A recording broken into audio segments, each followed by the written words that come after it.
Assalamu alaikum. Salam.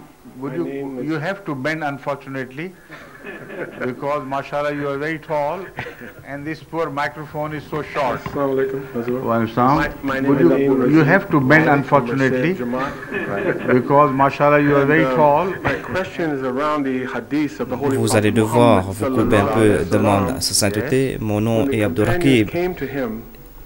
Et ma question concerne un hadith du saint prophète Muhammad sallallahu alayhi wa sallam. Quand ses compagnons sont venus le voir et ils nous ont dit: ô prophète de Dieu, quand vous êtes avec nous, nous sommes pleins de vigueur, nous sommes chargés spirituellement, mais quand vous nous laissez, nous ne sommes plus les mêmes. Donc je crois que c'est la même chose qui est en train de se passer avec nous. Quand notre calife est avec nous, les Ahmadis sortent même des murs, je peux dire, mais quand vous nous laissez, ces Ahmadis aussi nous abandonnent. Et je suis très inquiet à ce propos. Je comprends ce problème, dit sa sainteté, mais le hadith n'est pas applicable ici. Ma question, Huzour, est: que peut-on faire? Que doit-on faire alors? Asseyez-vous, demande sa sainteté. Ce hadith, en fait, s'applique à une situation différente quand une personne qui s'assied dans la présence du saint prophète Muhammad sallallahu alayhi wa sallam et que toutes ses pensées vont dans la direction de la piété, des bonnes choses. Et quand il prend des bonnes résolutions, quand il a des bonnes ambitions, et ensuite quand il s'éloigne du saint prophète, ses pensées s'effilochent et il n'y a plus d'enthousiasme, et l'enthousiasme n'est plus le même. Mais ici, vous êtes en train de parler concernant ceux qui ne viennent même pas à la mosquée. Des gens qui sont tièdes, ce sont des Ahmadis, oui, ils ont les croyances des Ahmadis, ils peuvent pratiquer certaines pratiques des musulmans Ahmadis, mais ils ne sont pas réguliers à la mosquée, ils ne participent pas dans les programmes, ils ne payent pas leurs contributions comme ils doivent le faire. Ils sont presque tièdes, ou plus, c'est-à-dire ils sont malades, on doit dire. Mais là-bas, ce compagnon n'était pas dans cette situation. C'est pour cette raison que le saint prophète lui a expliqué. Cette personne était très inquiète à propos de sa foi. Il croyait qu'il était un hypocrite. Et donc il croyait qu'il y avait une dualité en lui. Le saint prophète lui a remonté le moral et lui a dit: non, quand tu es proche de la chaleur, tu vas ressentir cette chaleur, mais si tu t'éloignes de cette source de chaleur, tu vas ressentir un certain froid. Donc cela s'applique à des personnes qui sont des salihin, des personnes dont vous devez profiter de leur compagnie. Mais vous ne devez pas confondre ces deux cas. Ici, ceux à propos de qui vous êtes en train de parler, j'en ai fait la remarque. Il y a une grande différence entre la Jamaat de Los Angeles et la Jamaat de San Francisco. On ne peut pas comparer ces deux Jamaat. La Jamaat de là-bas donne des résultats, ils participent dans leurs contributions et vous ne pouvez pas comparer leur contribution à leur... Vous ne pouvez pas comparer votre contribution à leur contribution parce que vous êtes éparpillés. Il y a une faille dans le leadership et vous devez vous organiser. Et pour cela, a dit sa sainteté, on doit faire quelque chose. Une chose sera faite bientôt et je voudrais vous en informer. Vous avez dit par exemple qu'il faut qu'il y ait un contact avec moi. Parce que ce contact est très important, ce contact sera bénéfique. Mais maintenant, à travers la MTA, nous allons établir un contact Ahmadi avec les Ahmadis. Tous les Ahmadis de tous les âges pourront m'écouter directement. Ils pourront apprendre des choses de moi directement et ils me donneront une opportunité pour les conseiller. Cela va se faire très bientôt, dit sa sainteté. L'Europe, par la grâce de Dieu, est en train de bénéficier. Le Pakistan est en train d'en tirer les profits. Les pays d'Afrique aussi. Le seul pays qui n'en profite pas jusqu'à présent, c'est l'Amérique et dans une certaine mesure le Canada aussi. Les gens me demandaient, vous êtes là tous les jours, vous passez la télé tous les jours, et de par le monde, on vous voit, mais pas en Amérique. Je ai dit que ce sont des pauvres, ils ne peuvent pas payer la facture. L'Afrique n'est pas pauvre, les Fidji ne sont pas pauvres, l'Australie n'est pas pauvre, mais l'Amérique est pauvre. Donc ils étaient surpris, dit sa sainteté. Je leur ai dit que je suis en train de parler dans des termes relatifs. S'il vous le voulait vraiment, il aurait fait quelque chose et il aurait pu payer toute la facture de la transmission de la MTA. Mais des fois, il y a un cercle vicieux. Vous ne pouvez pas le faire parce que vous avez coupé votre relation avec la Jamaat pendant trop longtemps. Vous êtes trop éparpillé. Vous êtes en train de respirer dans une atmosphère qui est polluée.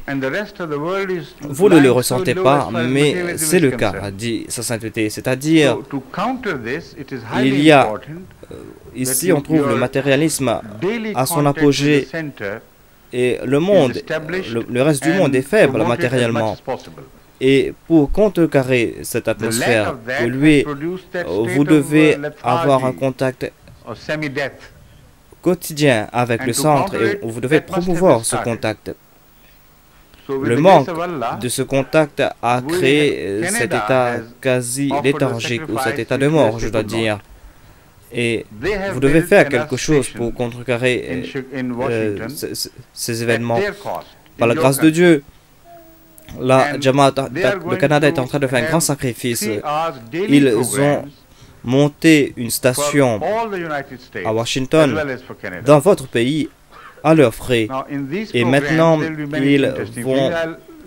ils vont émettre 3 heures de programme pour le continent nord-américain. Il y aura plusieurs choses intéressantes dans ce programme et je vais vous en informer. Mais je vous dis aussi les horaires. Quotidiennement, pour la côte ouest des États-Unis d'Amérique, il y aura 3 heures de programme de 5 heures à 8 heures. Et pour la côte ouest, de 8 heures jusqu'à 11 heures. Donc, ils vont partager les mêmes programmes, mais à des horaires différents. Ce seront des programmes qui seront diffusés simultanément. Par exemple, il y aura des programmes pour vous enseigner la récitation du Saint-Coran. J'ai déjà commencé ces leçons au Royaume-Uni et ces programmes sont diffusés au reste du monde, à l'exception des États-Unis d'Amérique. Et maintenant, Inch'Allah, on va vous envoyer vous avez des cassettes de ce programme, de ces programmes. Ces programmes seront diffusés d'ici et quotidiennement, ces enfants qui comprennent la langue ourdou pourront apprendre le Saint-Coran de moi directement dans la langue ourdou. Et ceux qui ne peuvent pas comprendre la langue ourdou auront l'option d'un deuxième canal dans la langue anglaise. Et petit à petit, on va monter ces chaînes audio pour avoir jusqu'à 8 chaînes. C'est-à-dire on n'aura qu'une seule chaîne vidéo, mais vous allez pouvoir changer la chaîne audio et vous pouvez regarder le même programme, mais l'entendre soit dans la langue ourdou, soit dans la langue turque, ou la langue française, ou la langue arabe. Donc, c'est un programme très important où, Inch'Allah, le monde entier va apprendre le Saint-Coran directement du Khalifa et il va apprendre aussi la prononciation exacte du Saint-Coran. Et si vous prenez la résolution de vous débarrasser de tous les programmes superficiels qui passent à la télé généralement, les programmes qui vous invitent que vers le mal, et si vous vous asseyez devant cette télé, alors Inch'Allah, vous allez pouvoir vous débarrasser de cette atmosphère polluée et vous allez établir un contact avec moi. Ensuite, les autres programmes intéressants qui seront diffusés, ce seront les programmes concernant l'enseignement des langues. Le monde entier de l'Ahmadiyyat est répandu sur les 5 continents et il est impossible pour moi d'être en contact avec eux dans une langue qu'ils peuvent comprendre de moi directement. Ceux qui connaissent la langue ourdou pourront en profiter. Peut-être qu'il y a 1 million ou 2 millions de personnes qui connaissent la langue ourdou parmi les Ahmadis, mais que dire du reste du monde alors? C'est pour cette raison qu'encore une fois, par la grâce de Dieu, avec l'aide de Dieu, j'ai inventé un nouveau système pour enseigner les langues, et cela sans le support d'une langue étrangère. Et j'ai déjà commencé à enseigner la langue ourdou, et j'utilise, même si je n'utilise pas des traductions, mais j'utilise une méthode visuelle, une méthode qui est facilement comprise. Et maintenant, on est en train de préparer les autres versions de ce programme. Il y a des programmes pour la langue anglaise, pour enseigner la langue anglaise, la langue allemande, la langue française, et d'autres langues importantes du monde. Donc, en Europe, ils auront 8 chaînes, 8 canaux audio pour enseigner les langues. Et quand le système sera en place ici aussi, vous allez en profiter.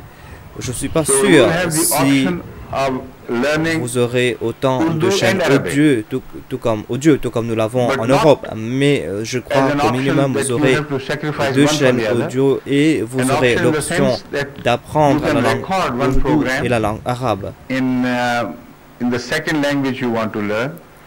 Mais ce n'est pas que vous allez devoir sacrifier une pour les autres, une option dans le sens que vous pouvez enregistrer un programme dans la deuxième langue que vous voulez apprendre et vous pouvez écouter le programme dans la langue originale. Et de cette façon, vous pouvez apprendre 2 langues si il n'y a que 2 chaînes audio. Le système c'est exactement comme vous enseignez à vos enfants. Quand vous enseignez à un enfant une langue quelconque, ils ne connaissent rien de la structure de cette langue. Leur esprit est complètement vierge, dit sa sainteté, et en dépit du fait que les mères n'ont pas été formées officiellement, ces mères peuvent enseigner à leurs enfants leur langue. Chaque mère peut enseigner à son enfant sa langue. C'est ça la nature, c'est un système qui a été institué par Dieu. Donc, pour des mois et des mois, la mère répète et répète des paroles, des choses qu'elle sait fort bien que son enfant n'a pas saisi complètement. Mais elle ne s'en lasse pas, dit sa sainteté, elle ne fait que répéter. Elle fait des signes. Et apparemment, pour 8 ou 9 mois, ou même 1 an, on dirait que l'enfant n'a rien appris, excepté du fait que les morts donnaient quelques paroles, c'est tout. Mais la mère ne sait pas. En fait, l'enfant a appris. Voilà le système. C'est-à-dire, il y a des couches et des couches de connaissances qui se forment. Et en fin de compte, ces couches seront assez solides. Et l'enfant pourra articuler, et enfin l'enfant va parler. Et l'enfant va parler, l'enfant va prononcer des paroles distinctement. Et ensuite, la vitesse va augmenter. Donc, pour les adultes, c'est beaucoup plus facile d'apprendre une nouvelle langue. Et c'est pour cette raison que j'ai pensé enseigner la langue ourdou à tous les Ahmadis d'abord, en Amérique,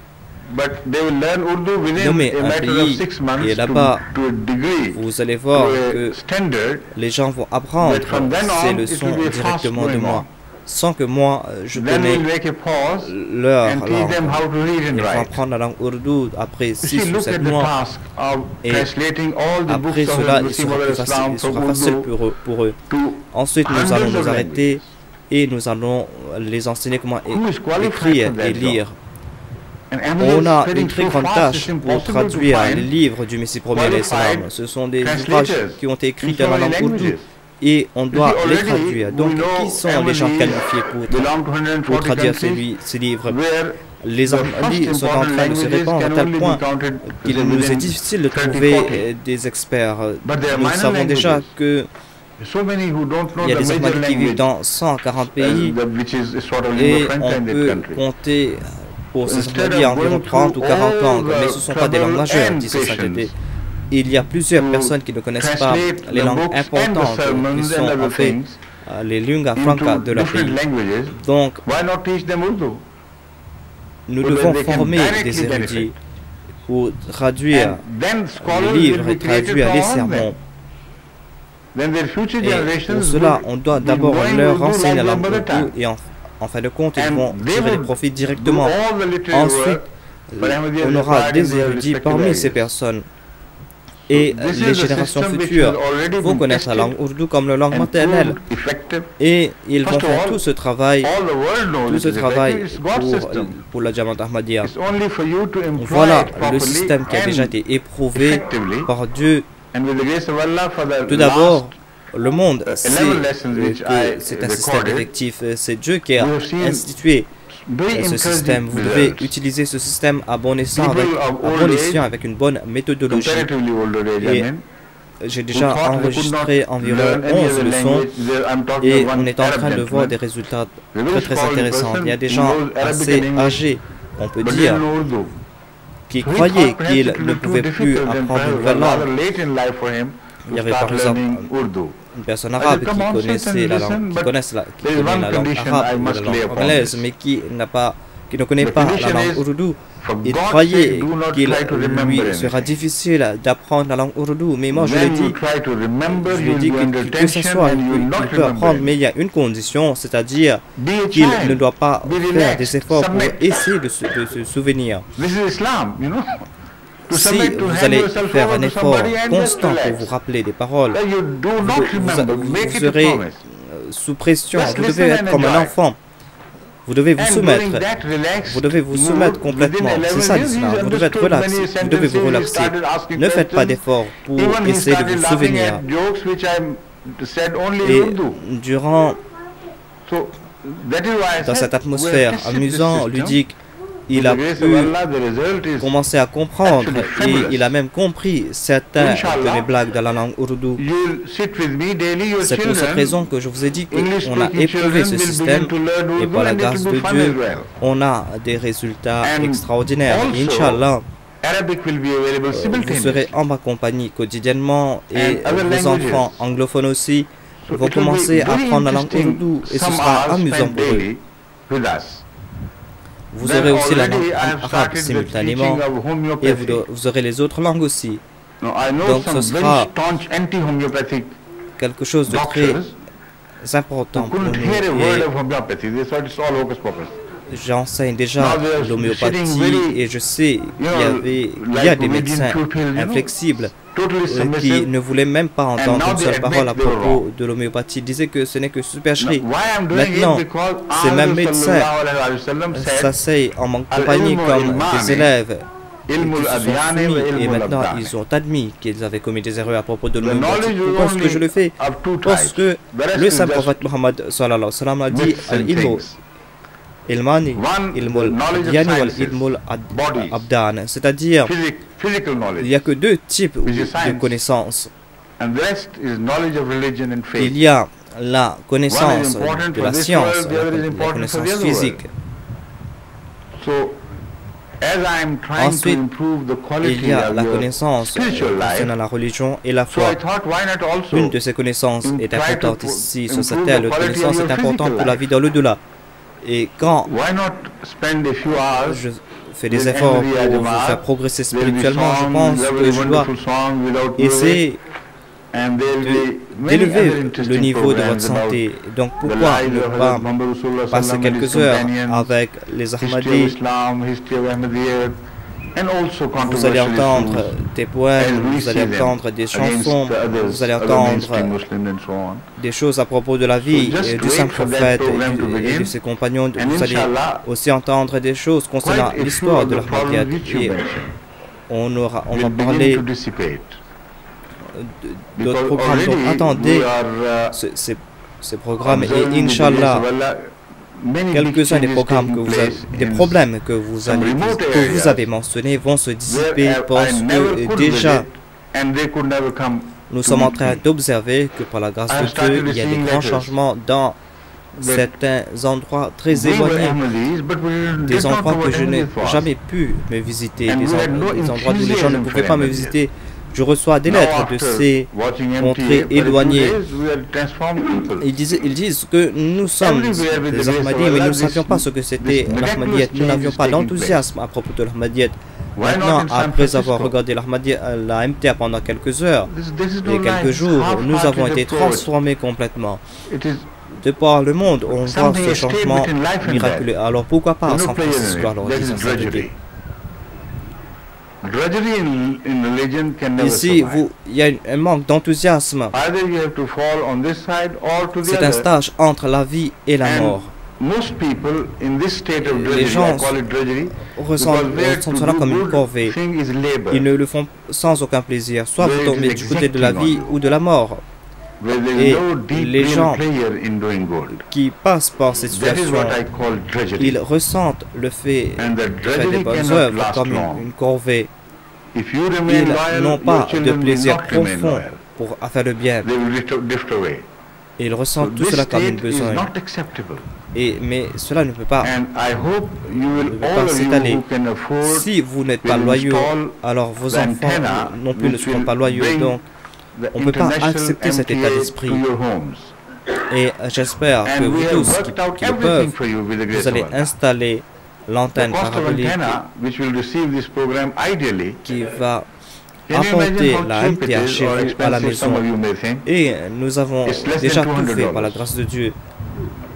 Le coût d'une antenne, pouvez-vous imaginer le coût de cette antenne, demande sa sainteté? C'est moins de $200. Tout le système. Pour moins de $200, vous aurez des programmes instructifs quotidiennement. Et je ne crois pas que c'est trop cher pour vous. Je ne crois pas que c'est au-dessus des moyens d'une famille américaine. Donc commencez à travailler dessus immédiatement parce que, Inch'Allah,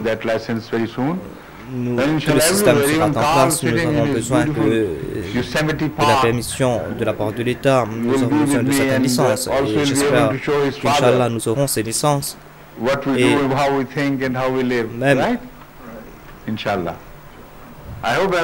même cette personne pourra être avec moi et elle pourra montrer à son père ce que nous sommes en train de faire. J'espère que j'ai pu répondre à votre question. Yes, Bashir, I know you very well. Please go on. First is, I called you yesterday to Bangladesh and I talked to my mom. My mom was sick and she was taking one of your medicine. The medicine name was Antin Crude. What? Antin Crude. J'ai parlé à ma mère hier. Ma mère était malade et elle prenait une prescription. No, this is not the drug for that. But I don't know, she was taking and this is not the medicine. You know, she has to write to me et elle avait aussi du vomissement. Je crois que ce n'est pas le médicament approprié, dit sa sainteté. If you know the symptoms, elle doit m'écrire directement et elle doit mentionner tous les symptômes. Et Inch'Allah, je vais prescrire un médicament. Si vous connaissez les symptômes, alors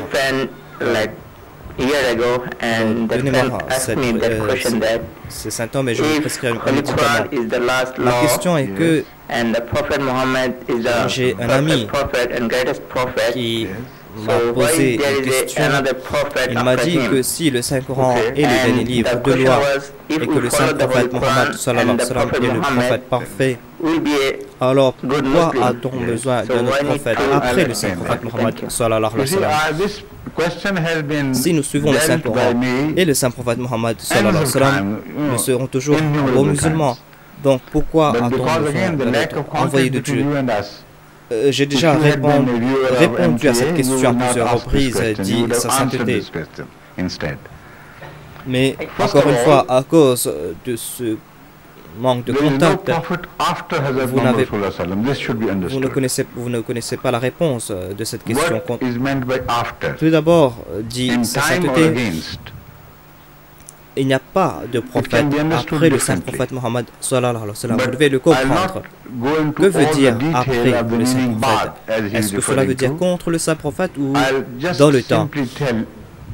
Cela peut être compris différemment, mais je ne vais pas aller dans tous les détails de la signification du mot barde, comme je voulais le dire, mais je voudrais seulement vous dire de lui poser cette question.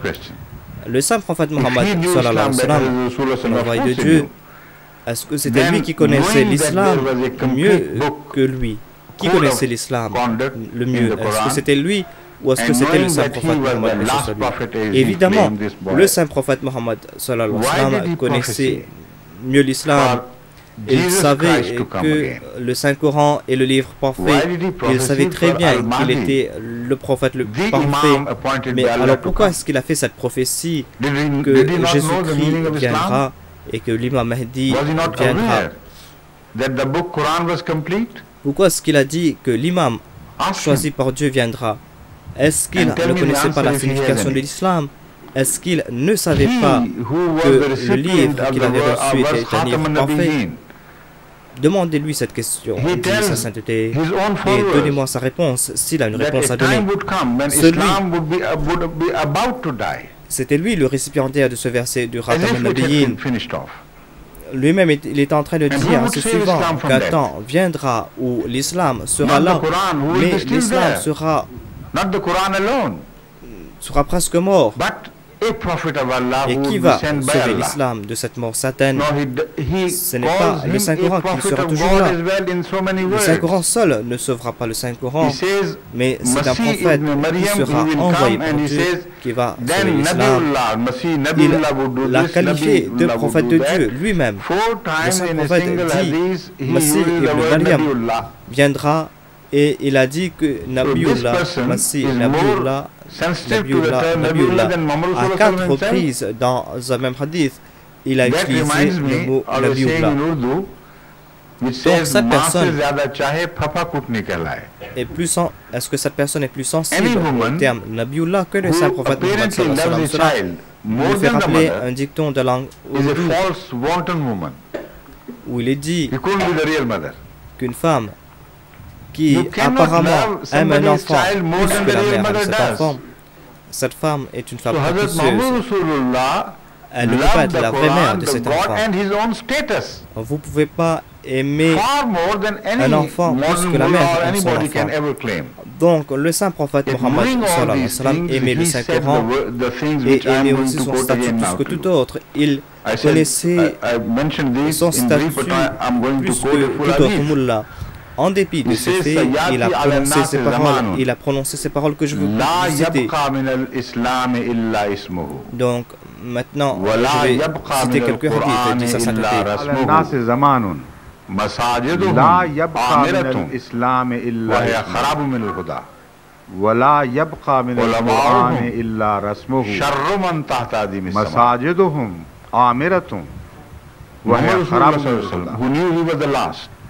Who knew the book was complete. He said, unfortunately, a time is going to come, an age is going to dawn, which will be so le saint prophète Mohammed sallallahu alayhi wa sallam, celui qui se savait être le dernier des prophètes, il a dit qu'un temps malheureusement viendra, un temps obscur. From Islam, nothing will be left but name. Everything is said in this. Islam will be there. Un temps viendra but only name. Où il y aura l'islam, le nom de l'islam. Le nom de l'islam seul subsistera. L'islam sera là, oui, mais le nom de l'islam seulement. Et le Saint-Coran sera là. Le Saint-Coran qu'il est en train de qualifier de livre parfait. Nous sommes d'accord que le Saint-Coran est le livre parfait. Mais que dit le Saint-Prophète Mohammed sallallahu alayhi wa sallam à propos du Saint-Coran? Il a dit que le Saint-Coran sera là, oui, mais les écrits seulement written even in gold. And the vous allez voir Saudi Arabia will take pride. des versions, des copies très beaux du Saint-Coran. Ils vont même écrire le Saint-Coran avec de l'encre d'or. Et les États comme les États saoudiens vont dire qu'on a écrit le Saint-Coran à l'encre d'or. Mais le Saint-Prophète Mohammed sallallahu alayhi wa sallam est en train de dire Lam yabqa min al-Qur'an illa rasmu. À propos des mosquées maintenant. De ces deux déclarations, on croit que peut-être que les gens vont abandonner les mosquées et que les gens ne vont pas visiter les mosquées. Si c'est ça la déclaration, si ce sera ça l'état, alors l'islam sera là que de non seulement, et le Saint-Coran sera là que les écrits seulement. La conclusion évidente, c'est que les gens ont abandonné la mosquée. Mais c'est pas cela que déclare le Saint-Prophète. Il explique cela et il nous a dit en dépit de ce fait, leur mosquée sera remplie. Mais ces mosquées seront vides de direction, seront vides de droiture. Donc cela ne veut pas dire que les gens vont rejeter l'islam complètement et qu'ils vont se tourner vers d'autres religions. Ces personnes seront des musulmans, ils vont même partir à la mosquée, mais leur présence ne transformera pas les mosquées en maison de Dieu. Parce qu'il a dit Amiratun, c'est-à-dire ces mosquées seront remplies, oui, c'est-à-dire sans aucune direction. Posez cette question à cette personne qui vous a posé la question. Quelle est sa déduction quand il entend sur des prophètes? Est-ce que le Saint-Prophète ne savait pas que le Saint-Coran était parfait? Est-ce qu'il ne savait pas que le Saint-Coran est le livre final? Est-ce que le Saint-Prophète ne savait pas qu'il était le prophète parfait? Mais qu'est-ce qui se passe alors? Demande cette idée. Peut-être que les gens de cette époque n'ont plus de respect pour les ulémas. Peut-être qu'ils n'écoutent pas ce que les ulémas disent, mais pas le Saint-Prophète. Savez-vous qu'est-ce qu'il est en train de dire? Il a dit que dans un tel état, ne pensez même pas vous tourner vers les ulémas.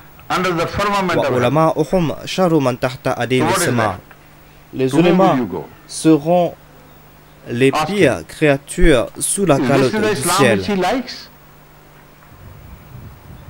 Donc, qu'est-ce qu'il nous reste alors? Où est-ce que vous allez partir? Demandez-lui. Est-ce que c'est là l'islam qu'il aime? Quelle est la réponse? Demande sa sainteté. Comment peut-on changer cette situation déplorable? Dieu doit envoyer quelqu'un. Et c'est exactement ce que le Saint-Prophète Mohammed a dit. Voilà ce que la Surah Juma a mentionné. Et voilà la déclaration du Saint-Prophète Mohammed. La Surah Juma veut dire la sourate qui parle concernant le fait de réunir les musulmans surtout le jour de vendredi. Mais ce mot Juma est exhaustif et c'est un mot qui peut s'appliquer à plusieurs situations. Cela veut aussi dire lier les époques. Voilà donc ce que je veux dire. Au début de cette sourate, Allah déclare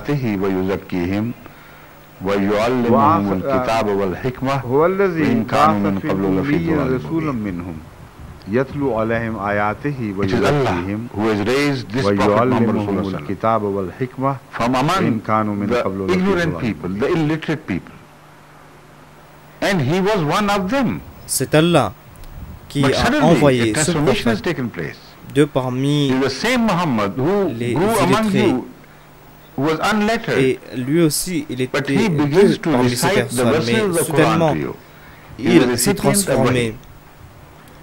Ce même Mohammed qui naquit parmi vous, qui a vécu parmi vous, cette personne qui ne connaissait rien de l'écriture, il a commencé à parler du Saint-Coran. Il est devenu le récipiendaire d'une révélation. Et quand il a reçu cette révélation, il vous a purifié.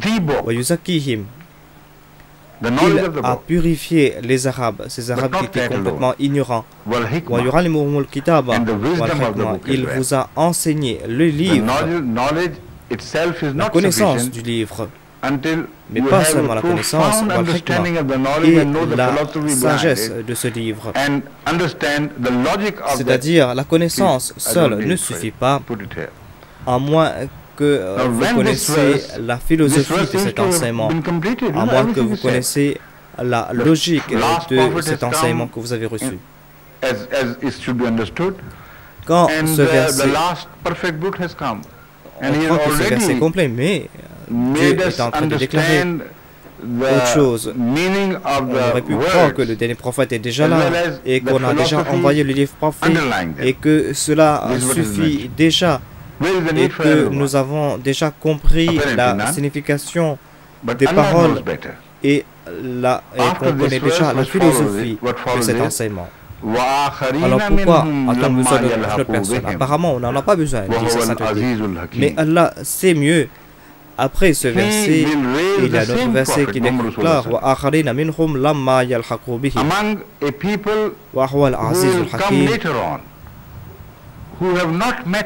Il va envoyer le même prophète, Muhammad sallallahu alayhi wa sallam, parmi un autre peuple qui va venir bien longtemps après. Les gens qui n'ont même pas rencontré ses compagnons contemporains, des compagnons qui ont été entraînés par le saint prophète Muhammad sallallahu alayhi wa sallam. Mais ces deux groupes vont se rejoindre quelque part. C'est une grâce spéciale de la part de Dieu, et Dieu accorde cette grâce à celui à qui il veut. Personne ne peut me questionner à ce propos. Voilà le verset qui parle à propos d'un groupe de personnes qui va venir bien longtemps après la venue du saint prophète Mohammed sallallahu alayhi wa sallam. Et d'après le Saint-Coran et d'après les hadiths, ces personnes auront le même statut que les compagnons contemporains du saint prophète Mohammed sallallahu alayhi wa sallam. C'était quelque chose de très étrange pour ses compagnons, dit sa sainteté. Et voilà. Voilà la question de ses compagnons. Voilà ce qu'ils ont pensé. Une de ces personnes a questionné le saint prophète Mohammed sallallahu alayhi wa sallam. Il a dit, qui seront ces personnes qui ont été mentionnées dans ce hadith, dans ce verset plutôt, des personnes qui ne vous ont pas rencontré mais qui ont eu le même statut de vos compagnons contemporains. Donc c'est une déclaration très spéciale. Connaissez-vous la réponse? Demande sa sainteté. Connaissez-vous la réponse donnée par le saint prophète Mohammed sallallahu alayhi wa sallam? Il a regardé autour. Il y avait Salman Farsi, un non-arabe qui était assis à côté de lui. Il a choisi son épaule, il a posé sa main sur l'épaule de Salman Farsi. Il a déclaré لو كان الإيمان عند الثريا لناله رجل من هؤلاء. Même si la foi devait monter aux Pléiades, même si la foi devait disparaître de la terre pour monter aux Pléiades, une de ces personnes, ou plusieurs de ces personnes, va ramener cette foi du ciel vers la terre de nouveau. Voilà la déduction du saint prophète Muhammad sallallahu alayhi wa sallam. Si cette personne était là-bas, il aurait dû poser cette question au prophète de Dieu. Le message est complet. Vous êtes le prophète parfait. Alors pourquoi est-ce que la foi doit disparaître? Il a dit oui. Allah m'a informé. Ce verset du Saint-Coran a mentionné le même sujet, c'est-à-dire un temps viendra où, en dépit de la présence du Saint-Coran, il n'y aura plus de foi. Ce hadith, la yabqa min al-islam illa ismuhu, est une autre version de cette même déclaration de Dieu ici dans cette sourate al-Jumu'ah. C'est-à-dire, il n'y aura pas de l'islam, il n'y aura que le nom de l'islam seul. Ensuite, il a dit, qu'est-ce qui va se passer? Qu'est-ce qui va se passer quand la foi va abandonner la terre? Une de ces personnes, c'est-à-dire Salman Farsi, la seule personne présente qui était un non-arabe, Cela est très important ici pour nous. Donc, tout autour de lui, il n'y avait que les Arabes. Il n'a pas choisi un de leurs épaules. Il n'a pas dit une de ces personnes va apporter la foi de nouveau sur terre. Parce que voilà le message qu'il voulait demander. La foi n'est pas la monopolie d'un peuple quelconque. C'est Dieu qui décide à qui il veut donner sa grâce. Et c'est exactement ce que le verset termine. C'est la grâce de Dieu. Il apporte cette grâce à qui il veut. Wallahu dhul fadli al-azim. Personne ne peut le questionner. Pourquoi pas un arabe encore une fois? Pourquoi les arabes en premier lieu? Parce que c'était la grâce de Dieu. C'est lui qui a choisi un arabe. Nous, on ne peut pas lui questionner à ce propos. Encore une fois, c'est à lui de choisir. Et personne n'a l'autorité ou le pouvoir de questionner Dieu. Pourquoi pas un arabe encore une fois? Voilà ce qui a été mentionné clairement. Donc le Saint Prophète comprenait le Saint Coran plus que tout autre. C'est pour cette raison qu'il a choisi l'épaule de Salman Rushdie. Il a dit qu'un homme de parmi eux va rapporter la foi de nouveau sur terre. Voilà ce que le Messie premier alayhi salam a fait. Voilà ce qui est en train d'unir tous les Ahmadis de tous les continents. Ils sont devenus un. Voilà ce que veut dire Juma. Voilà la signification du mot Juma. Non pas seulement cela, mais il les a unis et il les a fait avoir le même statut que les gens de l'époque du Saint Prophète Mohammed. Si un moulin ne l'aime pas, alors que peut-on faire? Parce que le Dieu a déjà prononcé ces paroles et le Saint Prophète nous l'a expliqué. Que peut-on faire de plus? Mais cette personne dit quelle est l'importance d'un prophète. Oui, oublie le message du Saint-Coran, oubliez les hadiths pour un certain temps. Regardons ce qui se passe aujourd'hui. Qu'est-ce qui se passe aujourd'hui au Pakistan? Qu'est-ce qui se passe dans l'Arabie ou dans le monde musulman?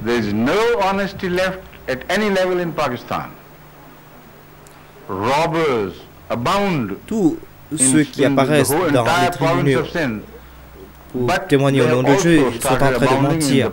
Il n'y a plus d'honnêteté dans les tribunaux du Pakistan. Il y a des voleurs partout en Sindh, mais il y a aussi des voleurs partout dans le Punjab et dans toutes les provinces du Pakistan. La corruption est la règle du jour. Le mensonge est monnaie courante et il est très difficile de chercher une personne véridique. On ne trouve que du vol, de la fraude, de la corruption. Nommez un crime et lisez un journal du Pakistan et vous allez voir ces crimes mentionnés. Tous les jours, on trouve de tels cas. Voilà l'histoire qui est répétée, c'est une histoire abjecte. Et moi, je n'ai pas de prononcer, je n'ai pas à donner des témoignages à ce propos. Vous n'avez qu'à choisir un journal du Pakistan. Et là-bas, vous allez voir en gros titre combien de crimes ont été commis, combien de meurtres ont été commis et combien de kidnappings ont été commis dans l'État islamique du Pakistan. Regardez ce que le Saint Prophète nous a dit. Il a dit que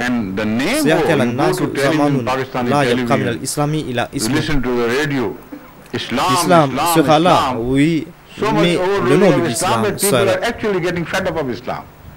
Regardez la télévision pakistanaise, écoutez la radio, ils vont parler de l'islam et de l'islam. Et maintenant les gens ont des overdoses à propos de l'islam. Parce que cet islam n'est pas présent dans leur vie. L'islam ne joue aucun rôle dans leurs affaires quotidiennes. L'islam ne joue aucun rôle dans leur vie familiale. L'islam ne joue aucun rôle dans leurs relations quotidiennes. Il y a des tricheries à grande échelle pour les examens, par exemple. Et si vous lisez les journaux, vous serez surpris de voir que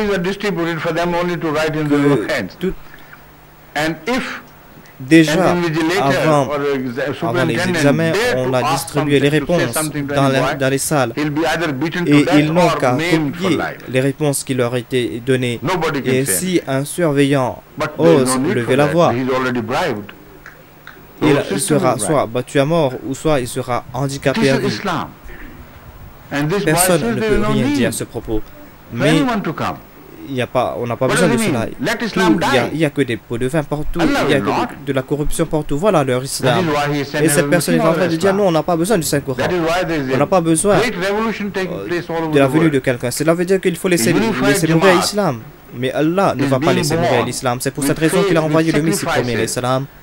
Et c'est pour cette raison qu'il y a une grande révolution dans le monde entier. Il y a une Jamaat unifiée qui a été créée, des personnes qui sont prêtes à faire des grands sacrifices. Et les gens qui sont en train de suivre la pratique du Saint-Prophète sallallahu alayhi wa sallam, ils veulent réhabiliter l'islam, ils veulent donner une nouvelle naissance à l'islam. Tous ces efforts dans le monde entier, ces efforts sont en fait un symbole de la renaissance de l'islam.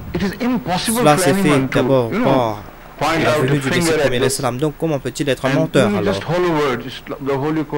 Si vous comprenez ces choses, dit sa sainteté, il est impossible pour quelqu'un de pointer du doigt tout ce système. Je suis d'accord que le Saint-Coran est le livre parfait, le livre complet. Mais pourquoi est-ce que le Saint-Coran n'est pas dans la vie pratique des gens? Pourquoi est-ce que les 72 sectes de l'islam tirent leur autorité du Saint-Coran, qu'ils sont vrais et que les autres sont faux? Ce que vous êtes en train de manquer, c'est un réformateur de la part de Dieu, un réformateur qui a été guidé par Dieu, une personne qui a cette qualité qui peut purifier les gens, et que tous ceux qui croient en lui sont transformés en des gens qui sont prêts à faire des grands sacrifices. Ils sont prêts à sacrifier leur bien et leur temps et leur vie. Donc c'est un phénomène pour la renaissance de l'islam et on le voit en nous parce que c'est la grâce que Dieu nous a donnée. Il nous a donné cette grâce à la forme du Messie premier, l'islam. You understand this? Alhamdulillah. I wish you had not told us that it is from Lajna. I wish you had not told us that it is. J'aurais aimé que vous n'ayez pas dit que c'est de la part de la Lajna. La question est quel est le point de vue de l'islam à propos de la contraception. Pourquoi embarrasser les femmes à propos de telles questions, dit sa sainteté? Il n'y a pas de nom, donc c'est pour cette raison que peut-être vous avez dit que c'est de la part de la Lajna. En fait, on aurait dû poser cette question à propos du débat qui est en train de se faire dans le monde. Ce n'est pas seulement une question de contraception, c'est une question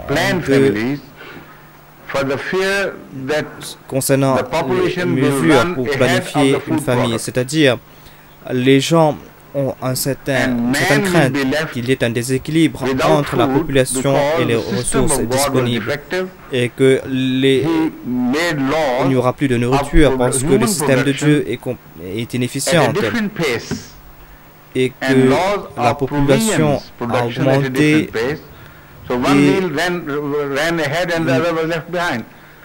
et il y avait un déséquilibre entre la population et les ressources disponibles. C'est ça la signification du planning familial. Alors ce genre, c'est le seul planning familial qui est interdit en islam. Le Saint-Coran déclare clairement que cela veut dire que vous avez rejeté la sagesse de Dieu. On ne peut pas croire dans ce tel Dieu.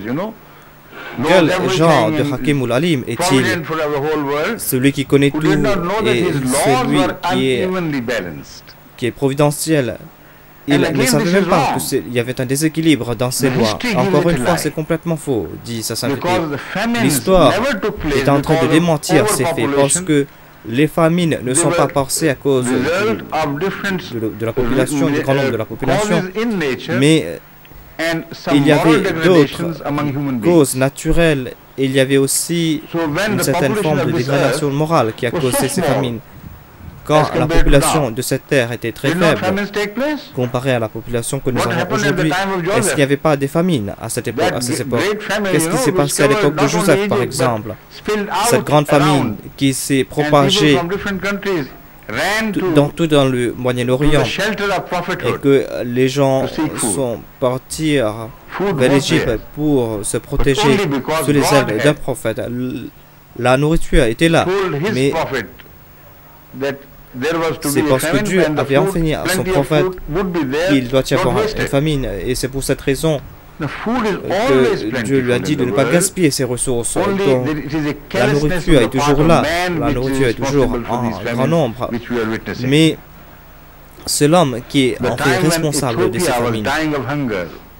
Il y avait un temps où l'Éthiopie était en train de mourir de faim. Il y avait un temps où le Soudan était en train de mourir de faim. Le problème en Europe, c'est qu'ils avaient des montagnes et des montagnes de viande ou d'œufs et ils ne savaient même pas quoi en faire. Et si quelqu'un suggérait qu'il faut l'envoyer en Afrique, ils vont dire non, il ne faut pas être aussi idiot. Pourquoi l'envoyer là-bas? Donc, c'est un fiasco de la part de l'homme. C'est un échec qui se passe des fois à cause des sécheresses, mais en même temps, dans le monde, dans l'environnement immédiat, on trouve toujours de la nourriture. Lisez l'histoire des famines et vous allez voir que la famine n'a aucune relation avec le nombre de la population à une période donnée. Regardez, partout il y avait eu des famines, dit sa sainteté, et il y aura toujours des famines partout. En fait, c'est une famine des valeurs morales, et ce sont ces facteurs qui empirent davantage une famine. Sinon, on a les ressources, mais il y a aussi ces problèmes d'alliance politique, et il y a aussi ces antipathies politiques, et tout cela empêche les gens, surtout les gens riches, d'aider les pauvres et de transporter leurs ressources à temps. Tout cela est basé sur les faits, et dit sa sainteté. C'est pour cette raison que le Saint-Coran déclare que si vous faites du planning familial seulement parce que vous avez peur que vous n'avez pas assez de nourriture, donc je ne vous permettrai pas de le faire, parce que cela, vous allez m'abaisser. Vous pouvez le faire pour d'autres raisons, dans le sens que Dieu n'a pas interdit le planning familial. Yes, please. Assalamu alaikum. S'il vous plaît, de votre sainteté. My name is Ahmed Masood, and I'm not new to Ahmadiyyat. But you say I am not new to Ahmadiyyat? Yeah, I did my bath on 14th of March of this year. J'ai accepté l'Ahmadiyyat le 14 mars de cette année. Because within this short period, you have progressed so well. Durant cette période, vous avez progressé par la grâce de Dieu. Vous appartenez à la Jamaat Ahmadiyya. J'ai une question concernant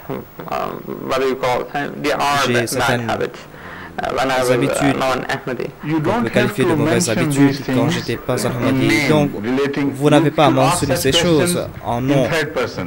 Vous aurez pu poser cette question à la troisième personne, dit sa sainteté. Si une personne a une mauvaise habitude, c'est pour cette raison que j'ai objecté contre la façon dont vous m'avez posé cette question. Vous pouvez éviter certains embarras, dit sa sainteté, sans mentant. Sans mentir plutôt. Donc, my question is, what is the status of music? La question est concernant la musique. Donc cela dépend de l'étendue de cette habitude. et de la nature de la musique. La musique en tant que telle ne peut pas être qualifiée de complètement malsain, dit Sa Sainteté. Même le vin n'a pas été complètement interdit par l'islam, c'est-à-dire il y a certains avantages, mais les désavantages sont beaucoup plus grands. Ce qui a été décrit, c'est que si quelque chose a un plus grand désavantage, c'est-à-dire plus les désavantages sont plus de 50%, alors vous devez interdire cette chose. Si les désavantages sont moins de 50%, alors vous devez abandonner les 50% pour adopter cette chose. Donc, la musique appartient en fait dans ce no man's land, c'est-à-dire la musique n'est pas complètement interdite et la musique n'est pas permise sans aucune condition non plus. Nous savons déjà qu'au temps du saint prophète Mohammed, quand il est entré à Médine, les jeunes filles de Médine ont chanté des chansons et ils ont utilisé aussi des tambourins. Donc c'était une forme de musique que les Arabes avaient. On ne peut pas dire que ce n'était pas de la musique, dit Sa Sainteté. Mais ce n'était pas la pratique du saint prophète Mohammed, paix sur lui, de pousser ses compagnons à jouer de la musique ou de s'abandonner complètement à la musique. Au contraire, ils ont plutôt profité de la récitation du Saint-Coran. Ils ont profité et petit à petit, ils ont changé de goût. Ils ont adopté le Saint-Coran. Donc cela demande un certain temps, cela demande une certaine patience. Vous devez développer votre goût. Ici, c'est une question de goût, dit Sa Sainteté. Dans d'autres cas, nous avons des interdictions, comme par exemple concernant l'alcool. Mais vous ne pouvez pas dire que vous devez... Je dois développer mon goût concernant l'eau pour abandonner l'alcool, parce que l'alcool, de toute façon, le vin est complètement interdit. Mais la musique ne tombe pas dans cette catégorie. Donc c'est pour cette raison que vous devez adopter une approche sage, c'est-à-dire vous devez abandonner cette habitude petit à petit. En ce qui concerne la musique pop, je ne sais pas comment est-ce que les gens peuvent tolérer cette musique, dit Sa Sainteté. Cette musique est complètement absurde. C'est pas que je critique la musique complètement, parce que je sais que la musique classique est quelque chose de très noble. La musique classique a fait sortir le meilleur de l'homme. Ceux qui ont écrit ces musiques étaient très nobles. Ils voulaient en fait, même si le thème de la musique était très triste, ils voulaient transférer cette douleur aux autres par la musique. Comme si eux aussi sont en train de souffrir. Et ceux qui écoutaient cette musique étaient tristes sans qu'ils n'entendent des paroles. C'était cette musique qui transférait cette douleur. Ils ne savaient même pas pourquoi est-ce qu'ils étaient en train de pleurer. Mais quand ils ont quitté la salle, c'était des personnes plus nobles. Donc la musique a eu un but noble. Mais ici, dans la musique pop, quand les gens abandonnent cette salle, ils ont une certaine envie irrésistible pour quelque chose qu'ils ne peuvent pas avoir. Et pour cela, ils doivent tuer d'autres personnes. Ils ont besoin de drogue afin de maintenir cet état d'euphorie artificielle. Donc, les traces qui restent, ce sont des traces malsaines et abjectes. Et la société devient de plus en plus permissive à ce propos. Les gens sont en train d'abandonner les traditions culturelles et les valeurs. Donc, je ne peux pas qualifier toutes les musiques pareilles. C'est pour cette raison que je vous ai dit qu'il faut que vous soyez sage et qu'il faut que vous soyez sélectif dans vos choix. Vous pouvez écouter de la musique de temps en temps et cela n'est pas, on ne peut pas qualifier cela d'une pratique qui va vous conduire en enfer.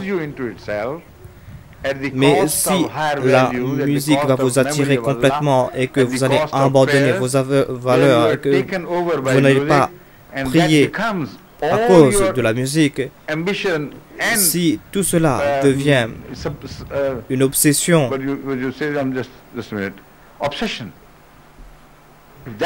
si cela devient une obsession, cela peut se passer, alors vous avez tout perdu en tout cas. Okay, which is the next question from ladies, please? Which is the next question from ladies, please? Wa alaikum assalam wa rahmatullahi wa barakatuh. Wa alaikum assalam wa rahmatullahi wa barakatuh. And I just wanted to know that if it, I know a microphone is provided to you. I know a microphone also requires louder voice. Microphone also requires louder voice. At the level you are speaking, I can't understand. At the level you are speaking, I can't understand. Maybe my ears are a bit. Okay. No, much better. Yes, thank you very much. Okay, I just wanted to know that if it's jaiz in Islam, that if when we're dead, can we try and donate our body parts? Yes. De faire des dons d'organes. Oui, c'est permis, dit sa sainteté. You see, again the same. You must understand the principle. Again the same. You must to save life. Vous devez comprendre le principe de l'islam. Sauver une vie en islam est très importante. Sauver la qualité de la vie aussi très importante, dit sa sainteté. Mais vous ne devez pas le faire au prix d'une vie. Parce que vous allez détruire une vie pour sauver une autre. C'est pour cette raison que vous ne pouvez pas dire qu'une mère doit être tuée pour sauver l'enfant qu'elle aime.